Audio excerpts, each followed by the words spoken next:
Welcome to episode 4 of Unleash CX, where today we plan to push the boundaries more than ever before to discuss how we can exceed customer expectations and seeing whether it's even possible or not.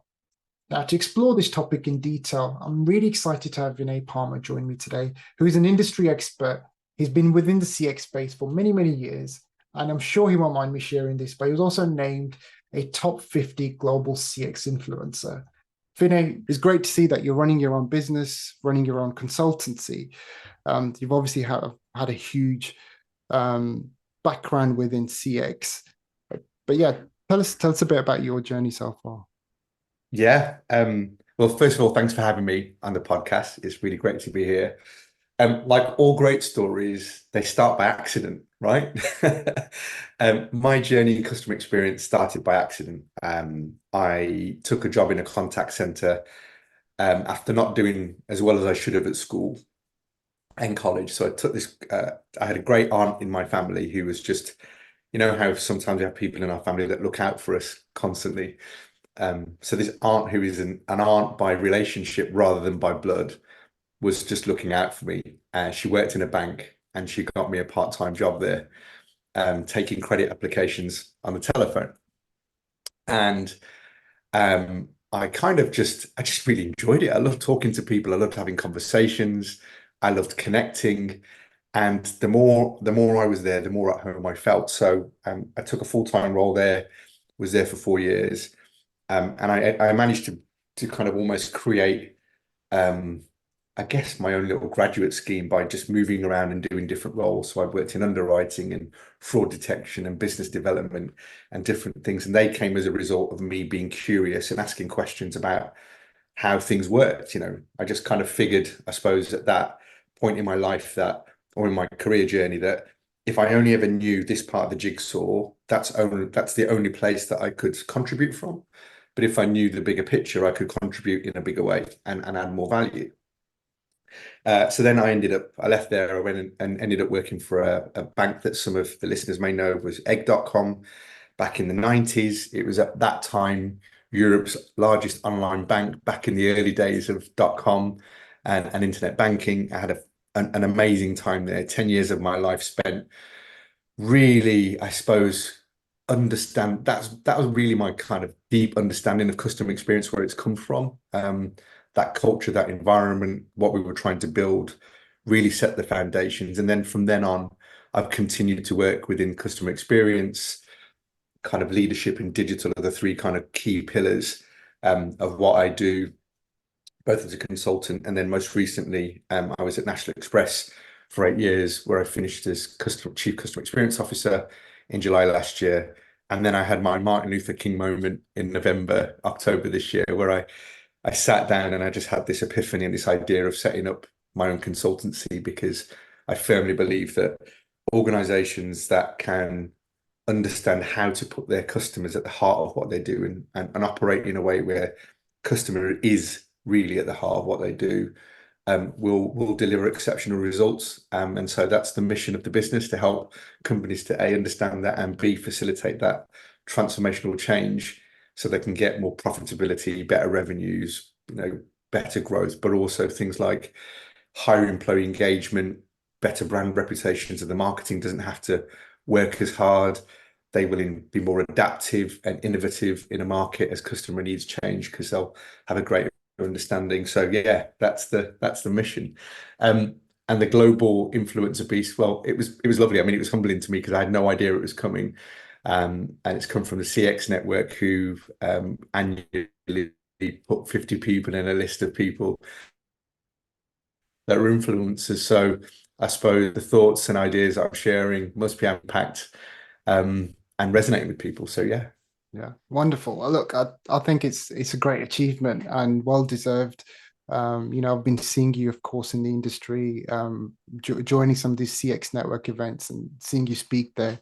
It's good. It's great to see that you're sharing your kind of years of experience, but actually, I think it's in our industry specifically, there is a huge need at the moment because things aren't going that well, and we'll kind of touch on this in a minute. But Mm. the topic of the conversation today, as I mentioned, it's all about let's focus on how we can actually exceed customer expectations. Let's move away from this concept of meeting the substandard expectations that customers have today, right? I think a lot of as a consumer, you kind of, you call in, you just want your problem resolved, and then you move on.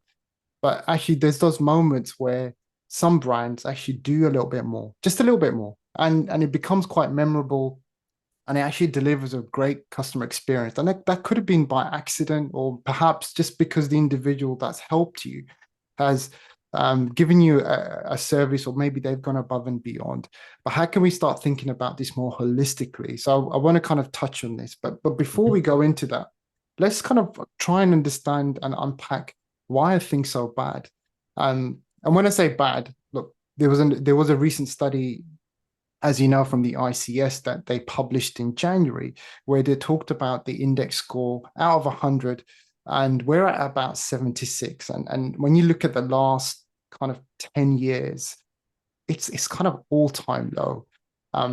You'd think as a civilization we've evolved, technology is so much better, we know so much more about our consumers, yet we're not even meeting their expectations, let alone exceeding that. What are your kind of initial thoughts on that? So I think, I absolutely echo. I think that customer experience, customer service, whatever phrase you want to Yeah, use to describe this, because often they're interchangeable, even though they mean different things. But um, I do think that it's gotten worse over the years, and I think there are a number of reasons for it. So I think first and foremost, if you look at it from the business perspective, and the business is designed to generate revenue, profitability, and deliver for shareholders, right? The challenge that a business has is the short term versus the long term. Customer experience and customer service is farming for the future, delivering a great experience on the basis that somebody will come back in the future and spend with you again, that somebody will recommend you to their friends and family and bring them along to your business. It's a bit of a gamble for an organization, right? yeah, So when you're the CFO and the CEO and you're sitting there thinking about the investments you want to make in your business, when the cards are laid out on the table, what you're looking at is where are my immediate returns? And so I think that's part of the framing here. And culturally, societally, just the system in which we operate as a species means that that short term often takes priority over the long term. So I think that's yeah, fundamentally part of it. I think also you then have what people tend to think about in customer experience as being it's just about handling complaints. It's just the contact center. It's just about creating a mechanism that people can get through. And then, the job of the internal understanding, I guess, of what value that brings is also sometimes like a bit of a really difficult math problem that you're trying to solve that you can't get the answer to. So it's not always crystal clear. And I think particularly in the UK, there was this back in the 90s when I was first training in the customer experience. There was the UK was always, a country that was sort of lagged behind in the number of complaints that we made. Americans were known as the complainers. They would not stand for bad service, but the British were very polite, just put up with it and would carry on. And I think some of that is a trait in society. So we just put up with it. We don't complain. Most of the time we just end up voting with our feet and going somewhere else, or just too embarrassed to complain about it. So that then doesn't create the pain points for organizations to go, actually, we need to really do something about it. And as you know as well as I do, there are two motivating factors for change to occur in organizations. One is pain and one is pleasure. We either move towards pleasure or we move away from pain. And oftentimes, unfortunately, pain is more effective than pleasure. So until an organization really feels that pain or understands that pain, then the agenda for change is difficult to drive. And I think CX leaders in organizations, that's one of the key challenges that they face. Many of them are like me, who have grown up in the vertical of customer experience and customer service. So they started in the contact center, they've worked on the frontline Mm, operations. They're super bright, really passionate about customer, and they want to have the conversation from that. But because of the limitation, not on their ability or talent, but just their frame of reference, it's difficult for them to articulate the benefits of customer experience and customer service in terms that the rest of the people around the table will understand. So your commercial director, your mm, operations director, your marketing director, chief financial officer. So all of that, combined creates that challenge. And so, that's part of the equation too. And I think fundamentally, um, we also have this thing about really understanding what satisfies customers, and what mm, satisfied them 5 or 6 years ago is not what satisfies them today. And I think organizations are slow to keep up with that. I would say that if you ask most executive teams, do they truly believe that a chat bot or an AI bot or an FAQ page or self-service is a better way of dealing with their customers, is better than speaking to a human mm. being? Most of them are going to say not really, but they're doing it driven from a place of having to manage cost and profitability and margins and all those kind of things. So I think that's the fundamental problem here. I think if I was to sum it up in a more succinct way, I think you've got the financial challenges and requirements of running a business. You've got the societal piece about we tolerate too much poor service, don't complain enough, and don't let organizations hear the pain. And then you've got the internal mechanics of internally, customer is often treated as a sideshow, as an afterthought, that somebody in one team is driven to lead. But actually it's the responsibility of everyone around that table. It's a collective piece in there. So I think those three are key challenges within there. I mean, I'm never surprised by what comes out in the ICS. I guess the Yeah, only thing I'm really surprised is this is not worse. When yeah, if most of us were to rate experiences 7 out of 10, they're not that compelling enough to want for us to go back. I mean, when was the last time you went, oh, that was a 7 out of 10. I'm definitely going to go back there again. So, you yeah, know, yeah, yeah, exactly. And this goes back to kind of providing that mediocrity of like, yeah, it just met my expectations, but it's not been memorable for whatever reason. And perhaps there's some challenges there as well in being able to kind of resolve my issue or whatever it is, whatever the reason was for me to contact that brand. Um, but I think you're absolutely right. There's so many different facets to this particular issue. There isn't one particular reason. I think expectations have changed, evolved. yeah, I yeah, also think you've got a great point around the British not complaining, but I think it's pivoted a little bit. And I think the reason why we're seeing a decline is because we're starting to open up more. I think the new generation are more vocal about actually we're not happy with this. We're not gonna accept this yeah, bad customer service. yeah, And that's why we're seeing that trend potentially drop. yeah. And we've got influence in the space, people like Martin Lewis, Yeah, who will talk about how to complain, how to get your money back. So I think in that sense, that's a good point.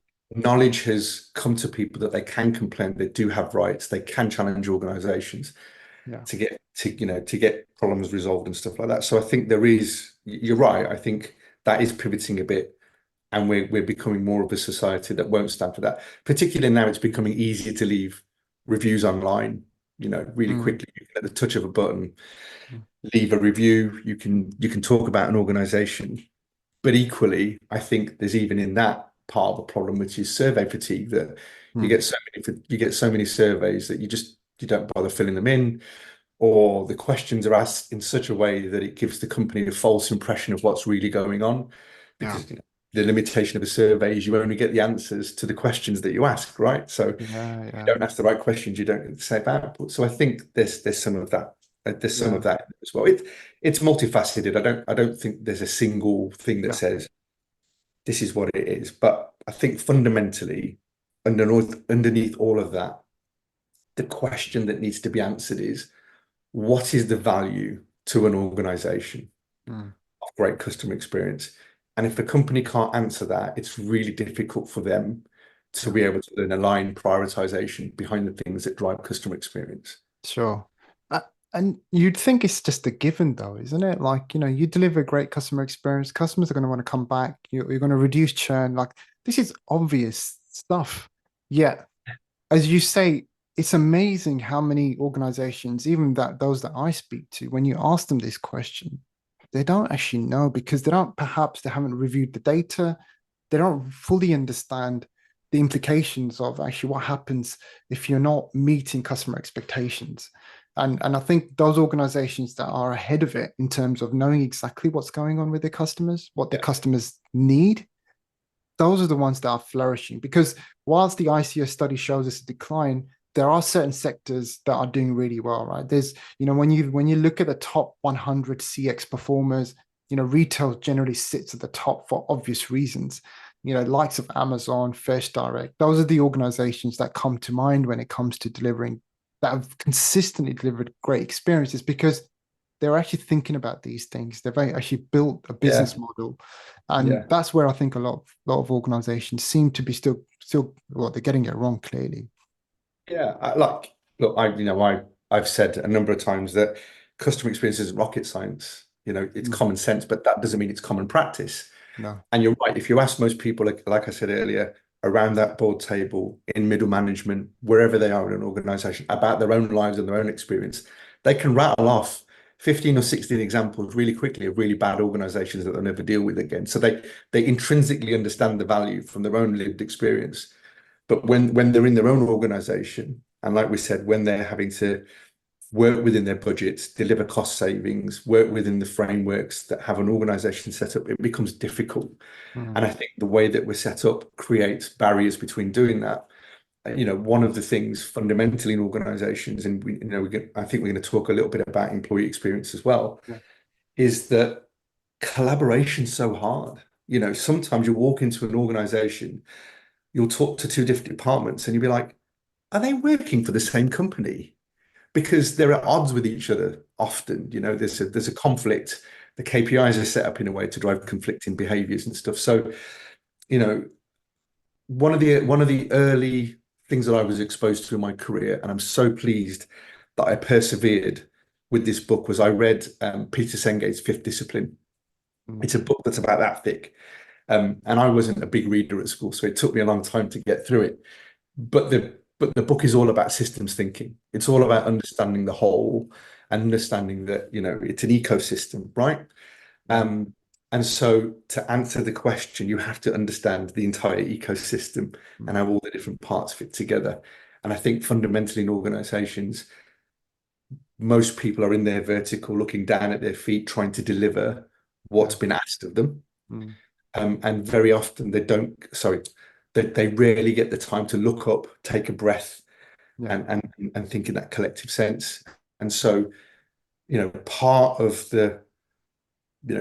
what makes organizations that really drive customer experience well, one of the traits is they will have a much more collaborative culture. There'll be a way of Yeah. operating that's different. I think that's a great point, and kind of leads us quite nicely onto, how do we start addressing some of these issues? And I think a great place to start is company culture, and look at the frontline team. When you think about, like, if we focus on the UK kind of workforce, 60% of employees in the UK are are in a customer facing role. So there's a large portion of that, and 80% of GDP is generated through the services sector. And then, again, the ICO reported this: bad service is costing nearly 10 billion pounds a month. So that kind of tells you straight away that this needs to be addressed, right? We've got to start improving this. And one of the ways that I think, again, it's something certainly when I'm speaking to organizations about is we'll get to the customer, but let's focus on actually what are you doing to ensure that your employees are happy, they're getting they've got access to the right tools and information and the freedom to be able to deliver what they regard as the best possible service to their customers. And I know you posted this recently as well on LinkedIn. A great example from a company called Timpson Group, well known, of course. They do shoe repair and keys and things like that. A brand that's well recognized. What was really interesting is that they take a completely different approach, not top down approach, but actually they give their employees, they give them the freedom to be able to run their business the way they see best, because they are closest to their customers. So they're listening, they're paying attention, but they're also allowing those employees. You could argue it's a little bit risky that you're giving that much freedom, but actually that freedom allows them to they're able to achieve a level of happiness amongst their employees. They get to enjoy what they do, and in return, you're actually delivering a much better experience to your customers. And I think this, again, a lot of organizations aren't really thinking this way, but it's difficult. It's easy to say, but to execute is it's a different ball game, and goes back to what you've said: culture, but also ensuring that you're giving your employees the right amount of access to information, and, as I said, freedom to be able to do their job really well. What's your kind of view on that? Do you think there's something in it? Should we start with the employee, the frontline employee, and kind of work our way towards the customer? What's your view on that? I think it starts with the culture, because the insides reflect the outsides. What the customer Mm. experience is on the Mm. outside, coming into contact with your brand, whether it be through your marketing, whether it be through your contact center, the quality of packaging in your product, all of those things, they are all a symbolism or a signaling to your customers that tell you about what's happening inside the organization. So the Mm. culture is really important. And to use a sporting analogy, you're basically trying to take a football team, and you need to start with a framework, which is these are our tactics.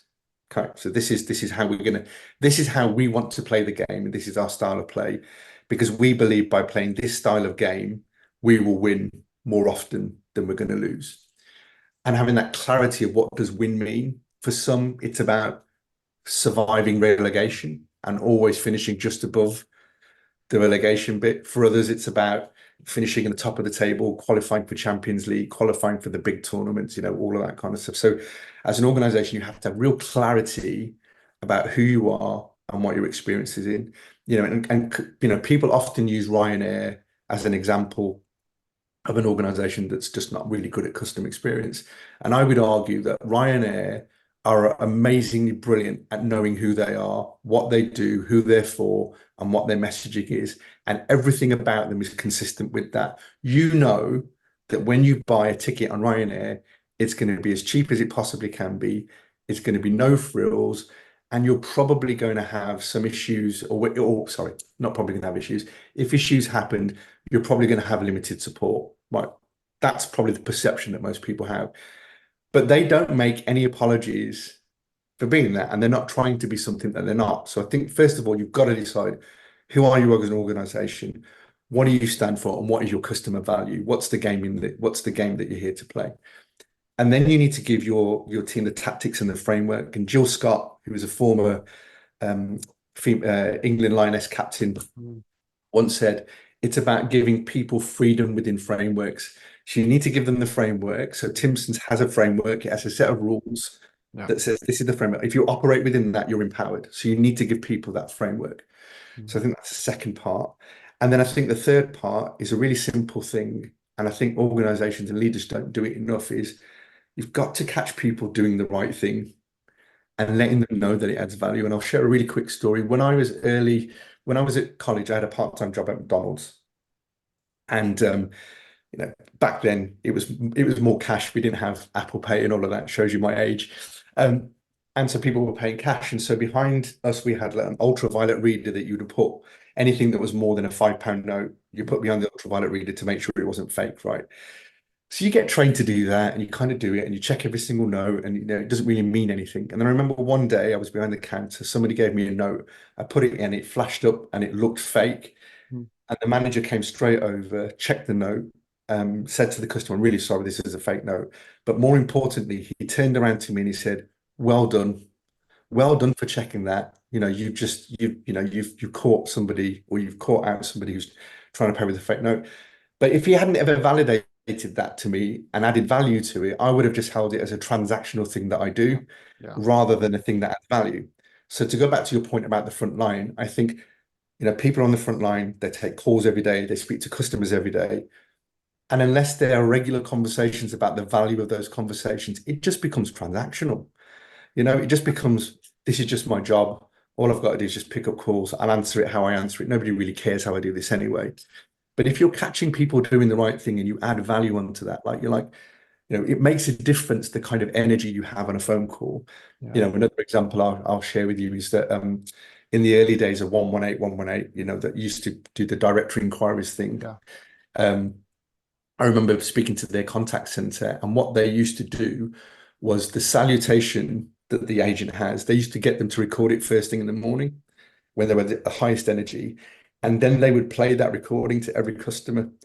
So it was at the highest energy point, so it would set the kind of the right tone. Mm. And so, they had a real clear idea, but it matters how you are. Like, we know in our relationships outside of business, when we come into contact with people, like you and I met, a few weeks ago, and you'll meet people every day, that first impression really counts. Yeah. So if it counts outside, then it should count in the business context as well. So we should be placing more value on those interactions. How annoyed do we get when we go into a supermarket and you're being served at a checkout, and the person behind the checkout is chatting to the other person behind you on the other checkout. They're having a conversation with one another, not paying attention to you, and probably also being quite negative about the company. This is the fourth late shift I've had in a row, and my managers, and you're hearing all that as a customer, and you're thinking to yourself, what is it about them that makes them feel that it's okay to have that conversation, and not realize that what they're doing is helping me develop a view of what this business is really like. And that may or may not influence me to come back again. So I think that's the kind of three things. So clarity of vision, clear frameworks, and an understanding of how you want to operate.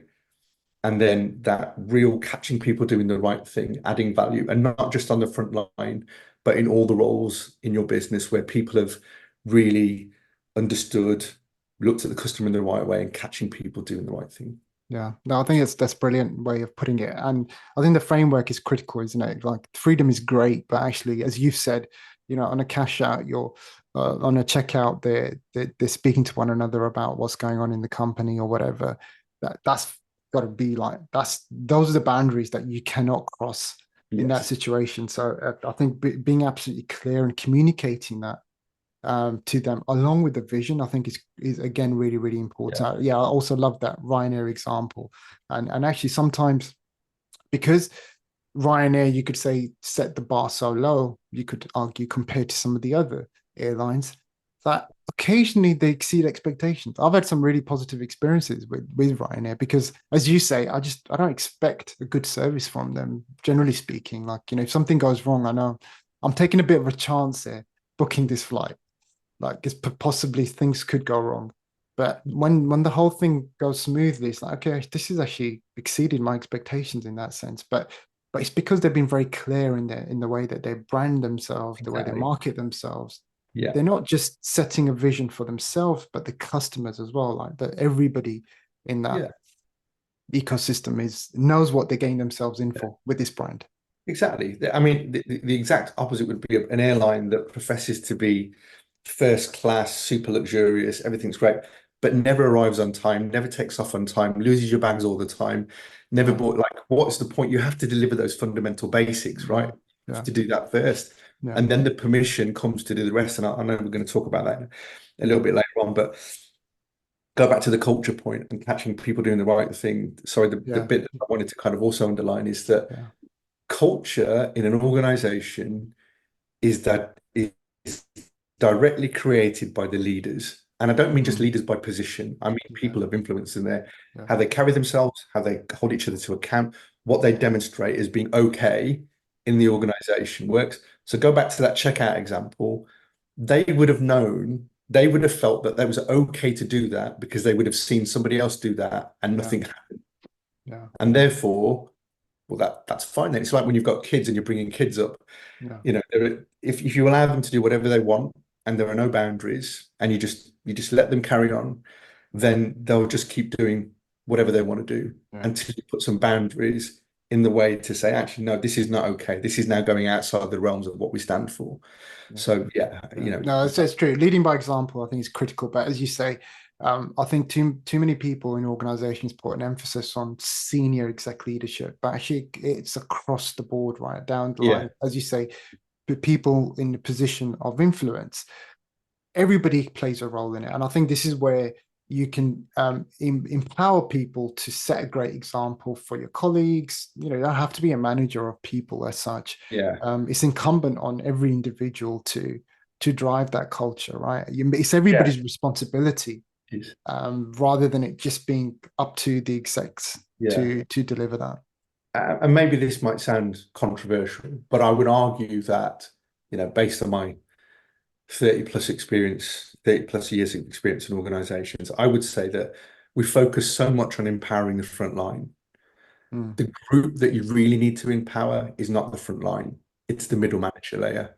mm, That's often where most problems exist in an mm, organization. What you'll often find is when you speak to the most senior people in an organization, they have a different version of what they think is really going on. So there's a bit of managing up done here. People don't yeah, want bad messages to go up. The yeah, CEO probably thinks, oh, there's not that many problems. Everything seems to be okay.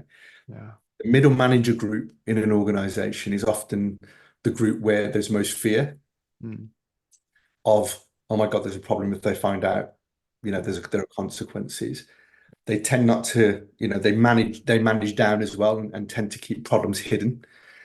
And that again comes from the culture. So if you've got this culture where your middle managers are fearful of passing messages up,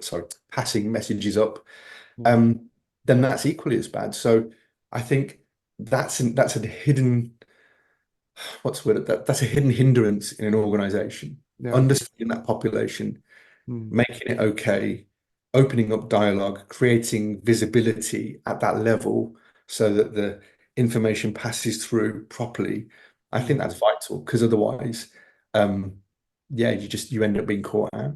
Yeah, yeah. I think key there is transparency, isn't it? It's being able to allow your middle management to be transparent in both directions, to be able to, Yeah, yeah, because they'll, as you say, they'll end up blocking that. And key decisions when they're made are, yeah, made based on the information yeah. that's provided by middle management. So I know I think it's a great point.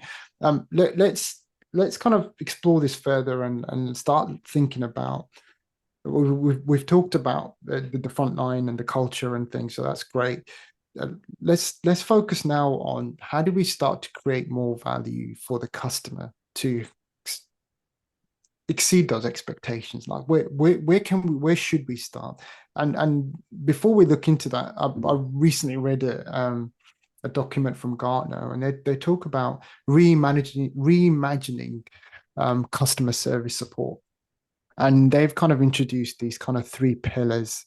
The first thing is the three pillars are kind of remove, redistribute, restructure.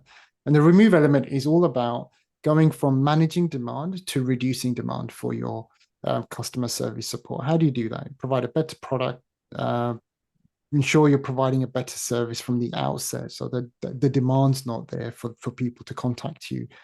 And also move away from this concept of when you're redistributing support, moving away from that one-to-one, relying on one-to-one to many. And that includes obviously self-service, community services, third-party in-product kind of applications and services that you can offer to enhance the way in which you're providing customers that self-service support. And then the final piece is the restructure, which is where you're building or you're building your focus is on enhancing the value to the customer. How can you offer extra value more than what the customer expects, essentially? Um, so, I mean, that's one example. That's Gartner's kind of perspective on how you can start to evolve this. Ties back to what we're discussing here. But where in your view should we be starting when it comes to delivering more value to the customer? Yeah, I think similarly, I would say that you have to first start fundamentally with delivering what you say. Yeah. Um, I think that, you know, you can do all the nice things in the world and add-ons in the world, but if you're not delivering the basics, the fundamentals of what you're doing, then you're already onto a world of failure. And, it's interesting that contact centers are often challenged with reducing call volumes, Mm. reducing customer contact, but the customer contact isn't driven by the contact center. They're just there to receive it. Yeah. It's because of the problems elsewhere in the organization those calls are coming through in the first place. So that collective understanding, again, going back to the whole, oh, these problems are generated by things that happen here, here, here, and here. Mm. Let's fix those things. If we fix those things, that reduces the number of calls that come through, the number of contacts that come through, translates into a better product, better experience, better reputation. Whether those customers would have contacted us or not, you're delivering that into the market. So I think that is a great kind of first step into understanding that kind of thing. I think then you get into the realms of, well, what does value mean in the organization? What are the metrics? Most organizations these days will measure customer satisfaction and NPS as Yeah. two key Yeah. measures. Mm. But if you ask them what that means and what value that adds, it's a harder question for them to answer. Mm. It's just, oh, you've got 90% customer satisfaction. Okay. Well, what happens if it's 89? Or what happens if it's 91 or 95? Well, I don't quite know whether we get any more value from going from 90 to 95. Yeah. Yeah. That's interesting. I don't know whether I get any more value from an NPS of 27 up to about 35. The theory tells me that I should do, but I don't really know that I do. So I think how value is measured in organizations is really important as well. And again, that comes from looking in other buckets. So, I often say if you're leading customer experience in an organization, you're like the conductor of an orchestra. You know how to read the music, but you don't make a single sound. Your job is to understand and get each of the teams to play to their best ability to create the symphony, right? Mm. Often the benefits of customer experience or the value that's driven back to the organization doesn't sit in the customer experience budget, it sits in everyone Mm. else's. So Mm. being able to tie, actually, we can make our marketing spend more effective because we have a greater brand reputation. So the Mm. stronger our brand reputation, the more magnetic it is, the less hard our marketing has to work. Therefore, there should be a payback that we don't have to have such big marketing budgets, or we can repurpose that spend into different types of marketing, Yeah. not giving away margin at the front end on discounts or that kind of product. You know, by delivering a great experience over here, we create less problems in operations. Therefore, there are less issues for them to deal with. We can take out the operational inefficiencies. They can reduce the firefighting, all of those kind of things Yeah. in that kind of Yeah. operational context. Yeah. If we connect the pricing and pricing kind of conversation about understanding the elasticity between pricing, about how price sensitive our customers are, and you can drive in that, then you can add the value to that. So you need to start to put all of those pieces of the jigsaw together. But fundamentally, you need to first start with what do we in this organization class as value? Is it the repeat purchase? Is it the referral? Is it cost reduction elsewhere? What's the value? And then I think that's the question to ask. It's not a new thing around value creation. Mm.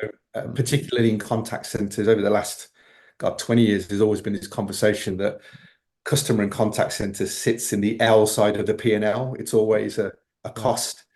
Mm. And there's always this conversation about how do we turn them into a value center through upsell, through cost cross-sell, which can be done because you Yeah. can upsell cross-sell products, but that's only predicated on the basis that the people you're speaking to are Yeah. willing and open to engaging in a cross-sell or an upsell. For that, you need to have delivered a good experience in the first place Yeah. or a good Exactly. reputation. So So you got to get the basics right. yeah, Absolutely. I yeah, think the basics have to be in play. A really good example this recently I had with what I was giving my car in for service, and I was speaking to the customer service agent, and the lady mentioned to me, "Oh, would you like to hire our car whilst your car's being serviced?" I was like, "No, it's fine. It's fine. I'll catch the public transport." And what was really interesting is she checked the weather for when I'm actually dropping my car off. And it was going to be raining a lot. So she kind of said to me, "Look, the weather looks really bad. I've just checked it for you." And she's kind of gone a little bit above and beyond and said, "Look, we can give you an extra discount here so you can rent the car." And I actually ended up renting the car. So she's ended up upselling, but she's done it in a very thoughtful way because she's actually looked at the weather and she's actually thought about my well-being, I felt.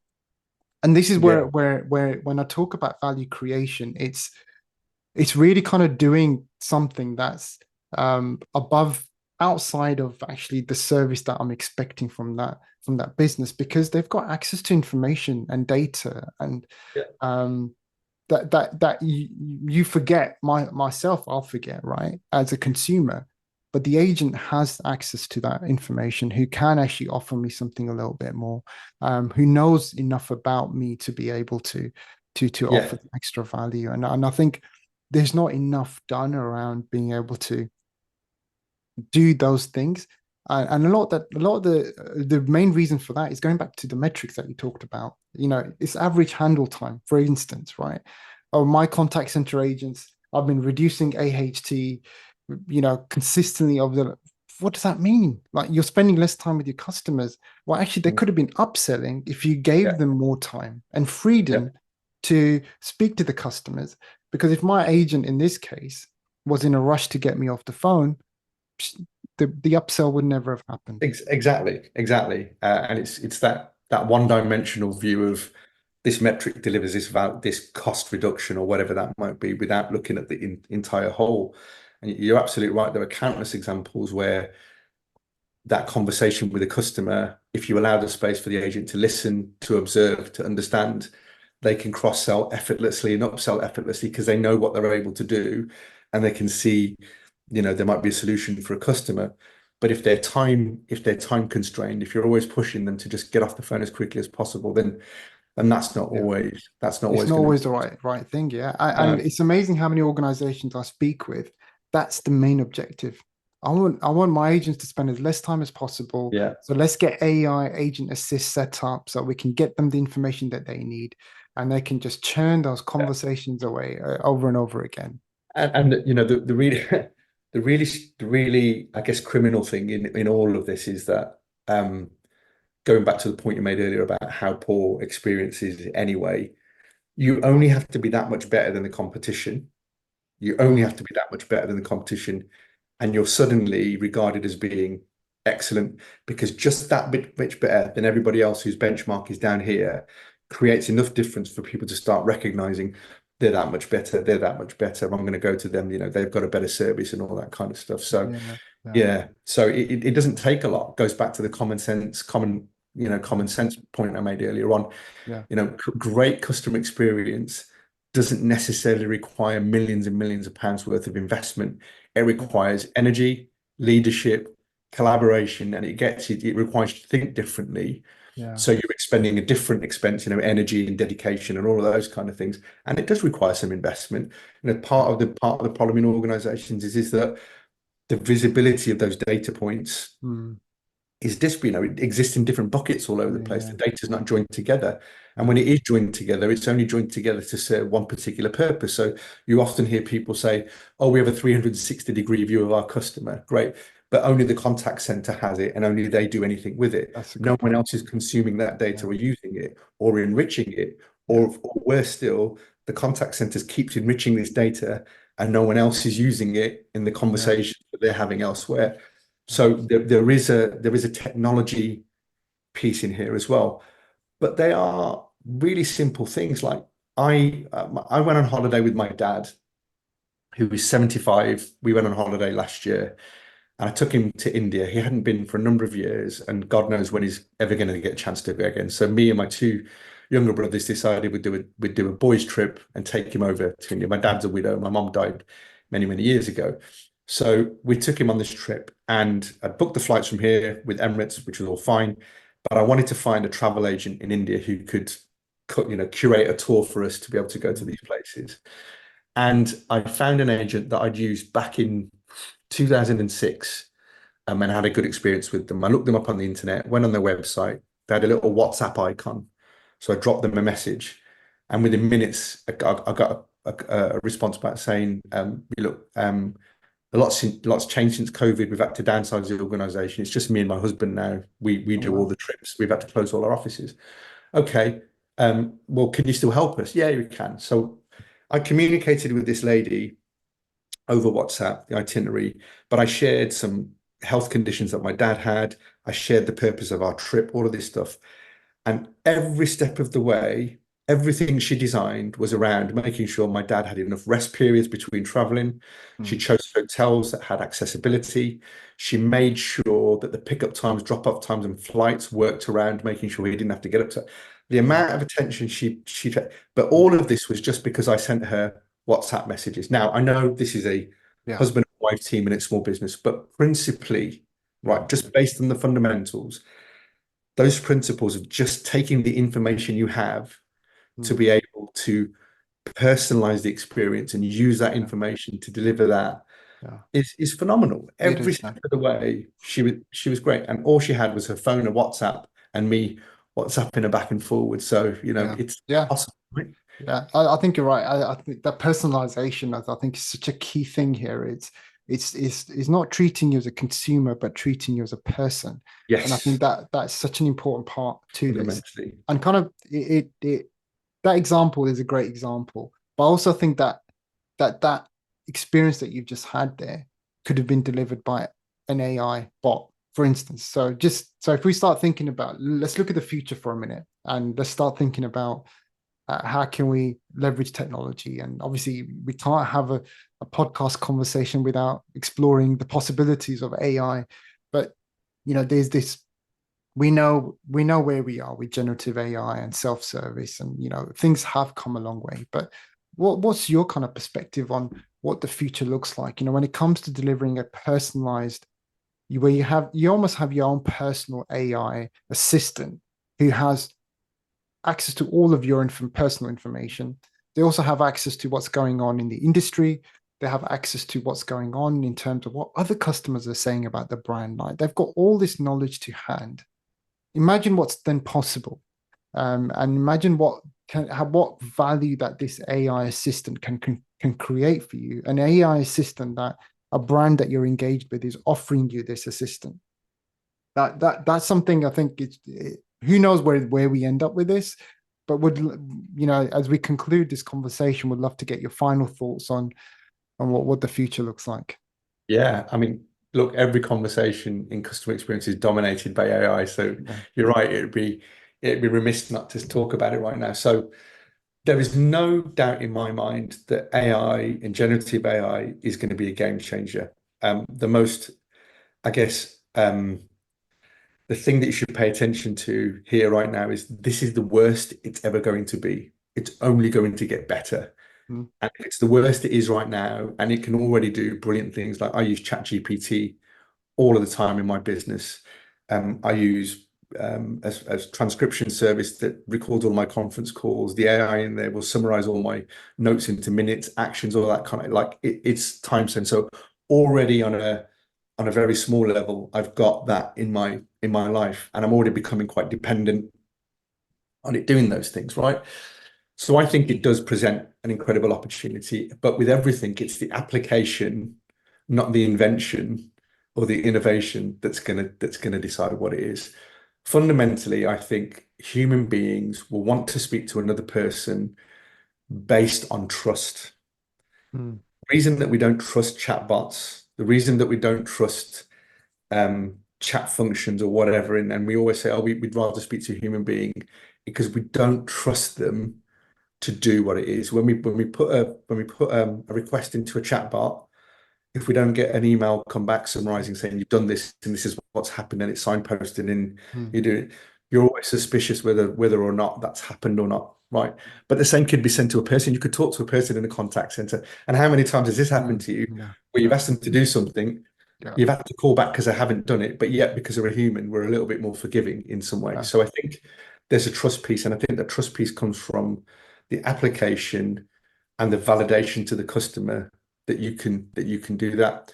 We already have an element, many of us in our houses, of AI or some kind of artificial intelligence at a baseline level. If you think we already have, if you've got a smart meter, there is a device in your house that's sending data and information to your electricity provider who then doesn't have to contact you for a meter reading. There's already a conversation happening, right?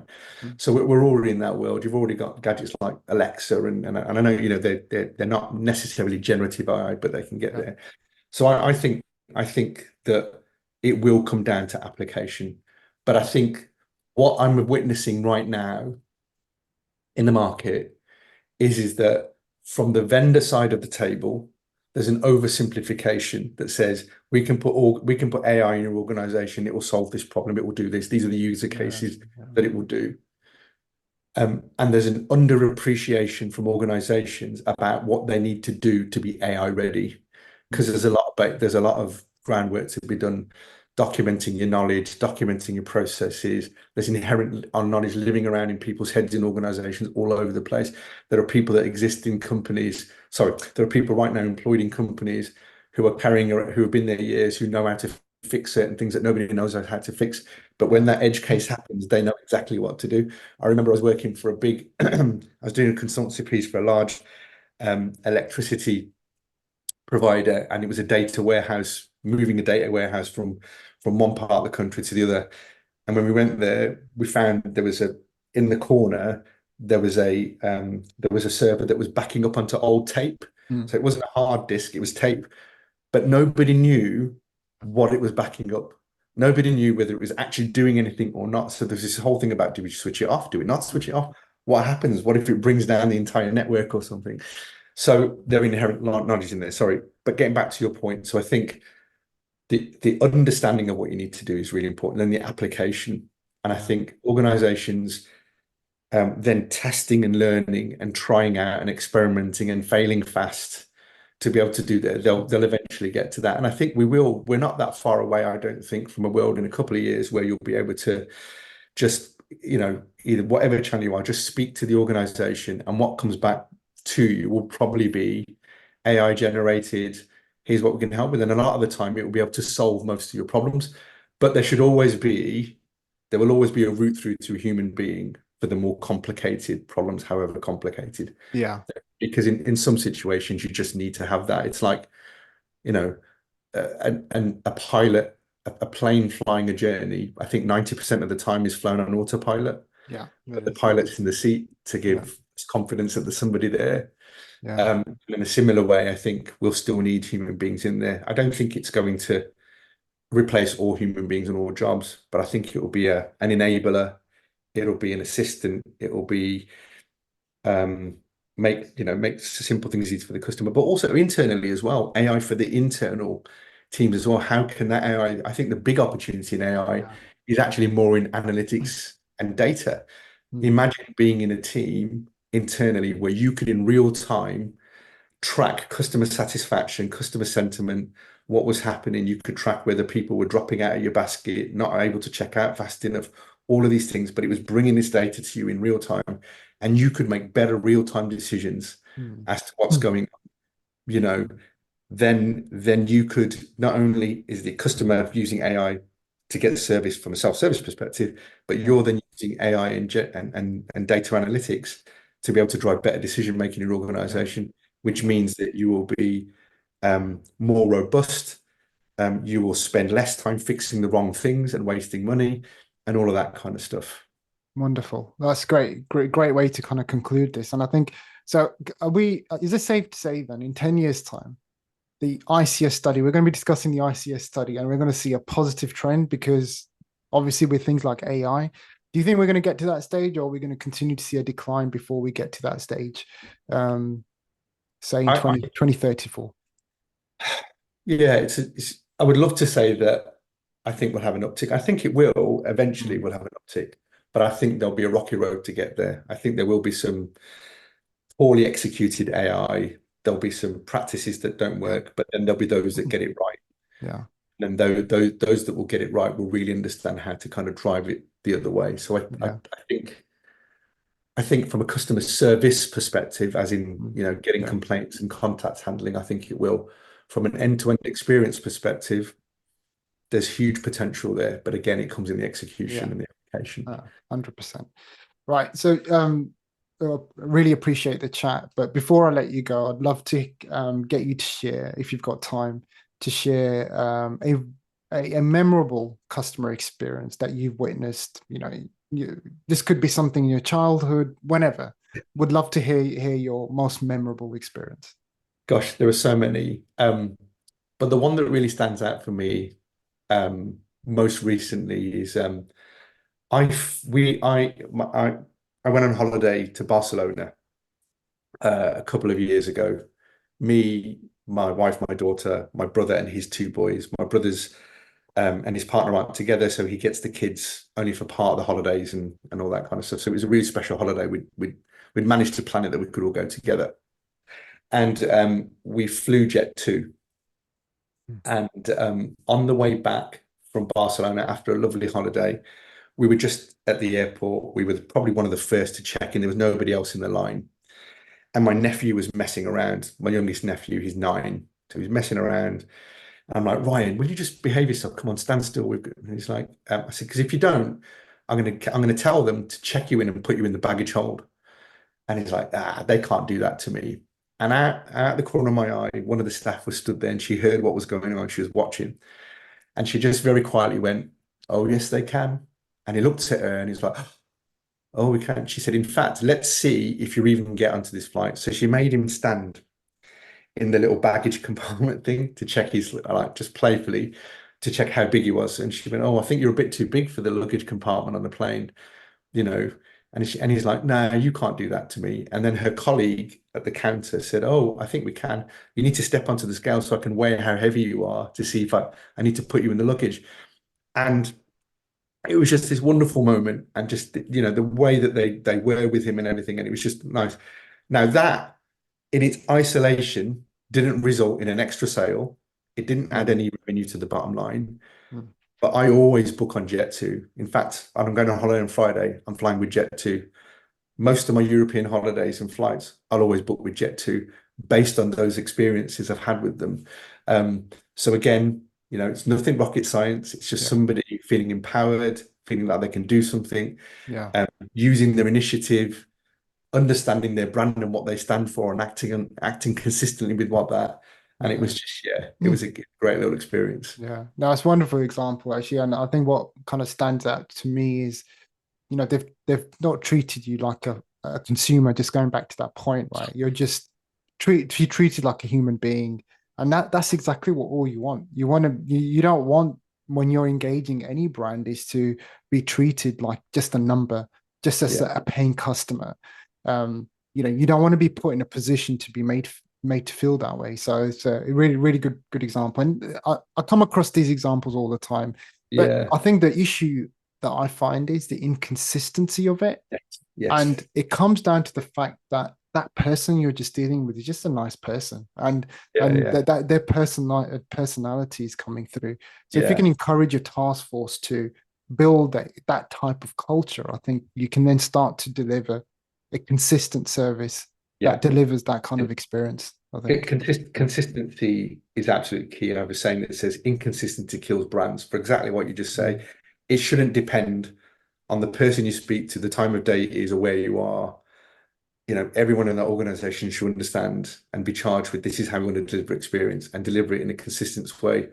And it's those inconsistencies that then translate into that survey of it's 7 out of 10 or it's 6 out of 10, because often they'll have 1 or 2 experiences that are really great, and then it falls off because they happen to speak to somebody and it goes wrong. And then that's the last memory it's created. And what I'll finish on is to say, companies need to recognize that the product of customer experience is memory. And the memory is what's associated with their brand. And that memory drives the customer's emotions, therefore their behavior. So if that product of memory, that product of customer experience is a poor memory, you're going to have a set of behaviors that aren't going to be valuable to your organization. But if that product of customer experience is a positive memory and a positive brand association, you're more likely to get customers to come back, refer you, trust you, and all of the things that we spoke about. No, wonderful. I think that's a great way to kind of end this. And look, Vinay, first of all, really appreciate your time. I know it's kind of gone on a little bit longer than we planned, but it was a great conversation. And again, thank you very much for joining me. And just before you do leave us, how can people get in touch? Right? How can the people of this world benefit from what Dhruva Star offer before we finish? Well, look, thank you. It's lovely for you to give me that invitation. I will send you links to my email, my socials. Instagram, it's Dhruvastar UK. You can find me on LinkedIn. Please connect to me on LinkedIn. That's a great way to connect to me too. The website's still a little bit under construction, so hopefully by the time this goes out, it'll be live. So you'll be able to find me on Dhruvastar. But yeah, I'll share my socials and my links so that your audience can connect with me. Wonderful. Thank you, Vinay. Really appreciate it. And hopefully see you again soon on this. You're welcome. Right. Take care.